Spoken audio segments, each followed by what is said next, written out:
नमस्कार दोस्तों, the mid India में आपका स्वागत है। आपके साथ मैं हूं नकुल चतुर्वेदी, मेरे साथ मौजूद हैं शाकाल बाबा।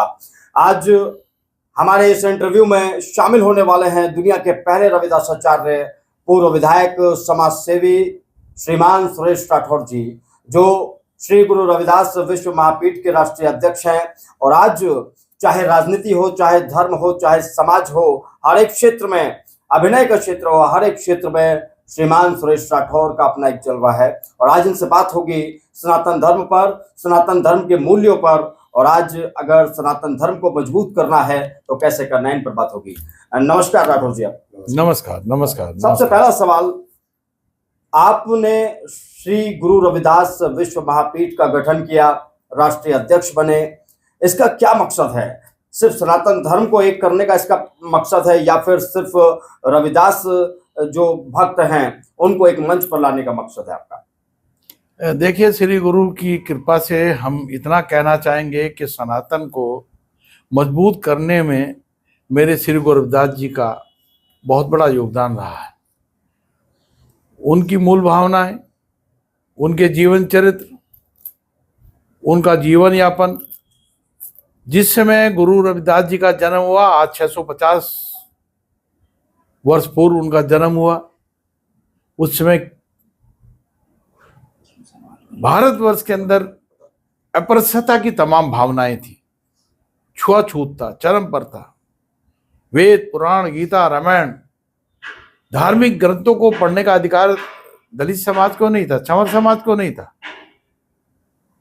बीमार भी अगर कोई पड़ गया तो वैद्य दवाई नहीं देते थे, हकीम दवाई नहीं देते थे, केवल झाड़ फूक से काम चलाया जाता था। ऐसे में श्री गुरु रविदास जी ने जन्म लेकर ये संदेश परमपिता परमेश्वर को दे दिया, रविदास जन्म के कारण होत ना कोई नीच, नीच को नीच कर डाले है ओछे कर्म की कीच।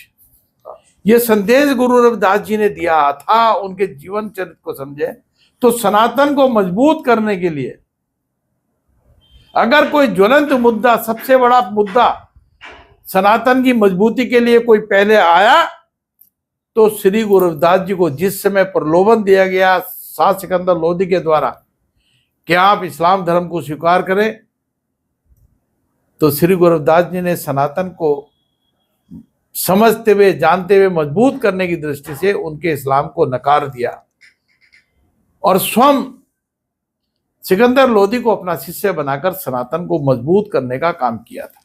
ऐसा तो नहीं गुरुजी, जिस प्रकार से सनातन की, जिस प्रकार से पाखंडवाद को सनातन को गुरुजी रविदास जी खोलते थे, उसको लेने के लिए कहीं ना कहीं लोग मानते थे कि इन्हें इस्लाम धर्म में चले जाना चाहिए। ऐसा भी लोग कहते हैं, क्या सच्चाई है? क्योंकि वो सनातन के हमेशा जो सनातनी तो थे रविदास जी, लेकिन वो पाखंडवाद के खिलाफ थे। देखिए, श्री गुरु रविदास जी ने जीवन भर इस सनातन को मजबूत करने के लिए उनके जितने भी जीवन उदाहरण है, आज हम गुरु ग्रंथ साहब की बात करेंगे, श्री गुरु ग्रंथ साहब की बात करेंगे, तो गुरु ग्रंथ साहब का कोई भी पाठ अधूरा है यदि गुरु रविदास जी की वाणियों को उसमें पढ़ा नहीं जाता।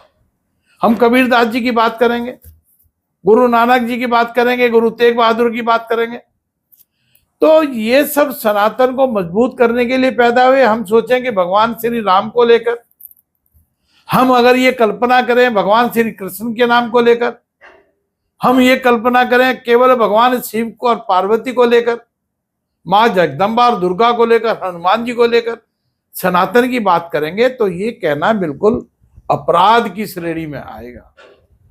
सनातन जब तक पूरा नहीं होगा तब तक ये 50% संख्या, 60% संख्या जो देश के अंदर रहती है, देश से बाहर रहती है, वो पक्की सनातनी है, जिसमें चाहे वो कबीरदास जी के अनुयायी हो, चाहे रविदास जी के अनुयायी हो, चाहे वो गुरु नानक जी के अनुयायी हो, चाहे गुरु तेग बहादुर के अनुयायी हो, या जैन समाज के अनुयायी है, ये सब सनातनी है।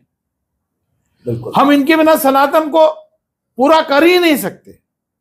सनातन को पूरा करने के लिए हमें इस वर्ग को छूना पड़ेगा, इन वर्ग के भीतर जाना पड़ेगा, इनके हृदय को टटोलना पड़ेगा, इनकी मानसिकता को समझना पड़ेगा, उस ज्ञान को समझना पड़ेगा जो इन महापुरुषों के द्वारा दिए गए।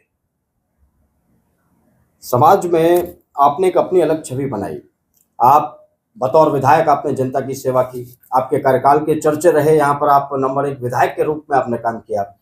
आपने जब श्री गुरु रविदास विश्व महापीठ बनाई तो इसको बड़ा समर्थन मिला। प्रधानमंत्री नरेंद्र मोदी से लेकर बड़े बड़े देश के तमाम नेता सभी ने इसकी सराहना की, सब आपके इस मंच पर मौजूद थे। अभिनय के क्षेत्र में जब आप गए तो आपने कोरोना में लोगों को जागरूक किया। आपने बताया कि कोरोना में लोगों को अपना ध्यान कैसे रखना है, परेशान नहीं होना है और किन किन चीज़ों का आपको पालन करना है, किन किन नियमों का पालन करना है। आज जब हम विश्व गुरु बनने की बात कर रहे हैं रविदास आचार्य जी, तो ये बताइए कौन कौन से मूल्य हैं जिन मूल्यों को लेकर आज हमारे समस्त भारतवर्ष को आगे बढ़ना पड़ेगा। आप जिक्र कर रहे हैं, क्योंकि देखिए अगर हम गुरु रविदास जी का जिक्र नहीं करेंगे, कबीरदास जी का जिक्र नहीं करेंगे तो सनातन पूरा नहीं होगा। तो आज हमें उनके मूल्यों की भी आवश्यकता है और उन मूल्यों को हमारे तमाम जनसंख्या को आत्मसात करने की भी आवश्यकता आनी पड़ी है। देखिए नकुल जी, बड़ा अच्छा प्रश्न है। अगर मैं स्पष्ट बोलूंगा तो कुछ लोगों को बुरा लगेगा, लेकिन मैं बोलूंगा सच। बिल्कुल, क्योंकि सच तो सदा से सच है। सच को है समझा है, सच को न जाना, सच तो रहा सुलझा अनजाना।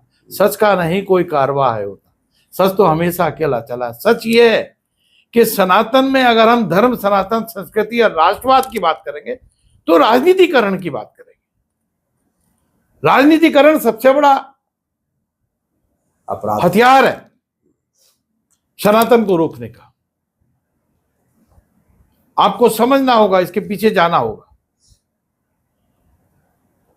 जो लोग अंबेडकरवादी हैं क्या सनातनी नहीं है क्या?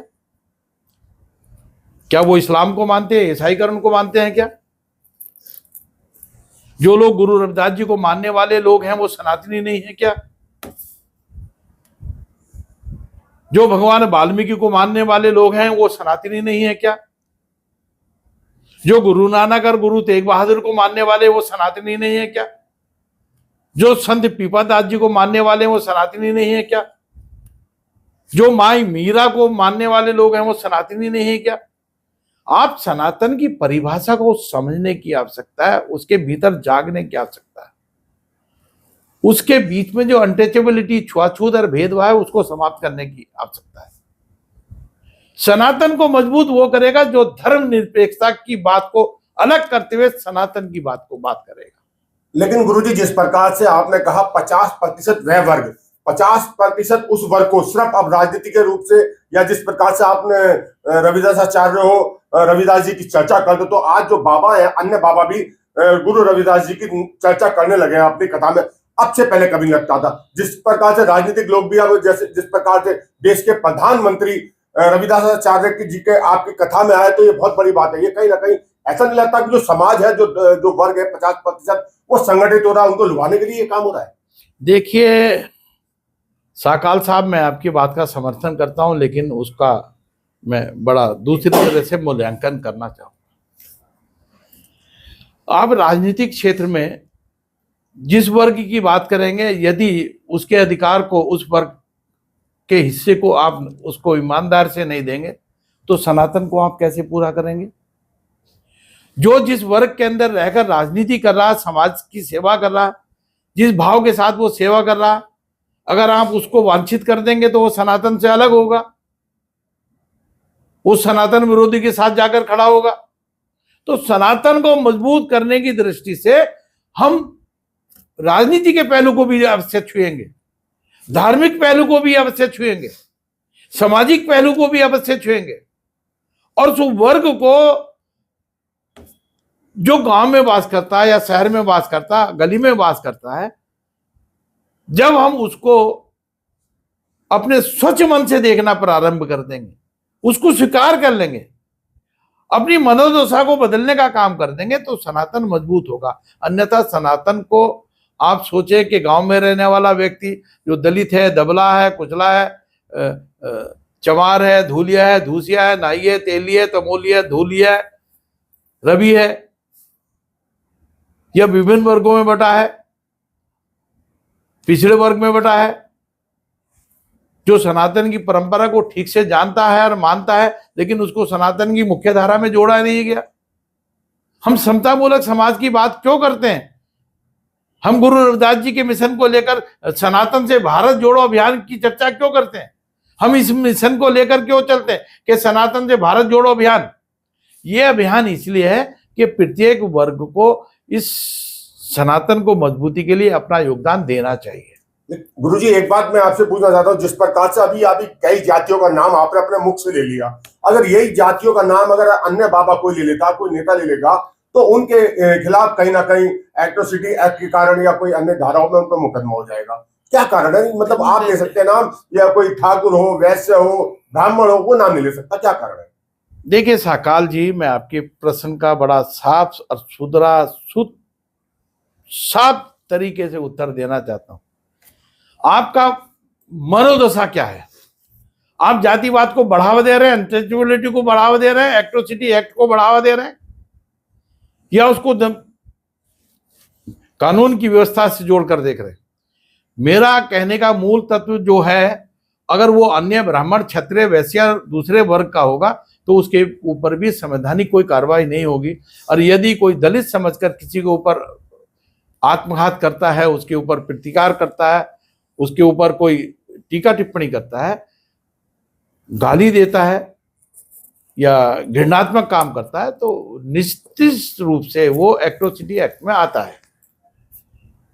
आचार्य जी, आने वाले वक्त में 2027 है, चुनाव है, क्या तैयारी चल रही है आपकी?